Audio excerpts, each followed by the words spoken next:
Hello everyone and welcome to my channel. এখন আমি যে সিনেমাটা নিয়ে কথা বলবো সেটা হচ্ছে অনুভব সিনহার পরিচালনায় 10। এই মুভিটা নিয়ে কথা বলবো। এটা অ্যামাজন প্রাইম, জিও হটস্টার এবং ইউটিউব তিনটে জায়গাতেই অ্যাভেলেবেল আছে। এই সিনেমার মুখ্য চরিত্রে অভিনয় করেছেন সঞ্জয় দত্ত, সুনীল শেট্টি, অভিষেক বচ্চন, জায়েদ খান সহ আরো অনেকে। এই সিনেমাটার গল্পটা যেভাবে শুরু হচ্ছে সেটা ন্যারেটর হিসেবে আমরা সঞ্জয় দত্তের গলাটাই আমরা শুনতে পাই। এখানে দেখানো হচ্ছে যে কোনো একটা অ্যান্টি টেররিস্ট কোনো একটা গ্রুপ আছে, 7 দিনের মধ্যে তাদেরকে নোটিশ পাঠানো হয় যে এই যে গ্রুপটা বা দলটা আছে তাদেরকে উঠিয়ে দেওয়া হবে। কিন্তু তার মাঝখানেই একটা খবর আসে যে কিছু টেররিস্ট অ্যাটাক প্ল্যান হচ্ছে, সেটা হচ্ছে কানাডায়।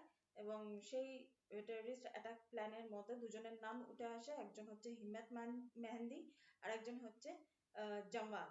তো এরা দুজনকে সেই সব গুলো ইনভেস্টিগেশনের জন্য এই যে একটা অ্যান্টি টেররিস্ট যে গ্রুপটা আছে তাদের মধ্যে অভিষেক বচ্চন এবং জায়েদ খান, যাদের নাম হচ্ছে শশাঙ্ক এবং আদিত্য, এদের দুজনকে সেখানে পাঠানো হয়। এবং সেখানে আমরা ড্যান বলে একটি চরিত্রকে দেখতে পাই, যে চরিত্রটাতে অভিনয় করেছেন সুনীল শেট্টি।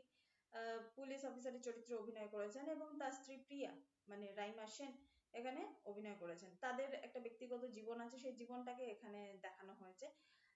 এছাড়া নেহা, নেহা মানে যে চরিত্রটা ঈশা দেওয়াল, সেই চরিত্রটাতে অভিনয় করেছেন এবং অনু দিয়া মির্জা এই চরিত্রটাতে অভিনয় করেছেন। এখানে বেসিক্যালি যেটা দেখানো হচ্ছে যে এই যে অ্যান্টি টেররিস্ট গ্রুপ তারা কিভাবে অপারেট করছে, সেই জিনিসটা এখানে দেখানো হয়েছে।